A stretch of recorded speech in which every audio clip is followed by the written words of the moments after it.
Faisons à présent l'exemple donc dans la partie loi géométrique. L'exemple est le suivant.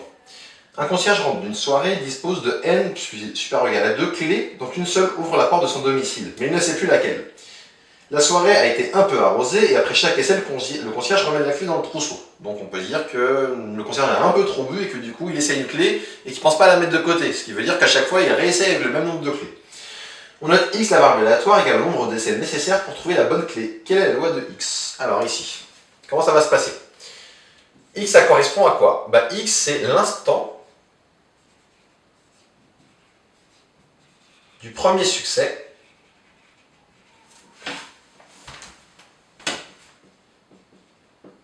dans la recherche de la bonne clé.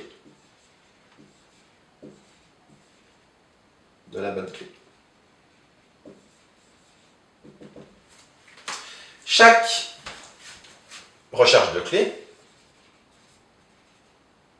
chaque tentative, peut être modélisée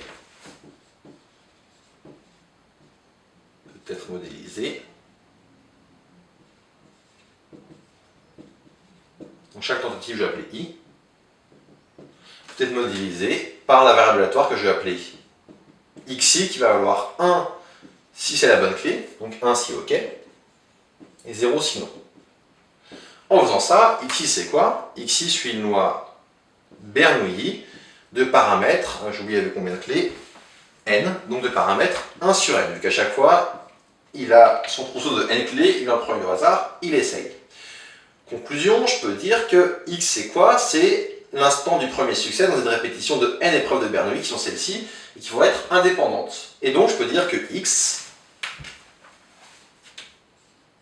suit une loi géométrique de paramètres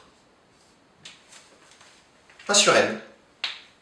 Et maintenant, pour conclure, donc on vous demande, je crois qu'on ne demandait pas que la loi, on vous demandait quelle est la loi de x, quel est le nombre moyen d'essais pour trouver la bonne clé. Le nombre moyen d'essais,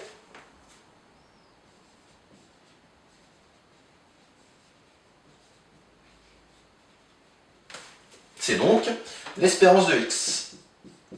Et vous avez dans votre cours que l'espérance d'une loi géométrique, c'est 1 sur le paramètre. Donc ça va être 1 sur n, qui fait n. Et donc là, c'est pour le coup totalement intuitif. En moyenne, il va falloir qu'il essaye n clés avant de trouver la bonne. Si à chaque fois qu'il prend une clé, il la remet dans son trousseau et qu'il l'oublie qu'il a essayé, s'il reprend tout le temps vraiment tout à 0, en moyenne, il faudra n essais pour trouver la bonne clé. Et c'est terminé cet exercice, cet exemple qui était vraiment ultra rapide pour le coup.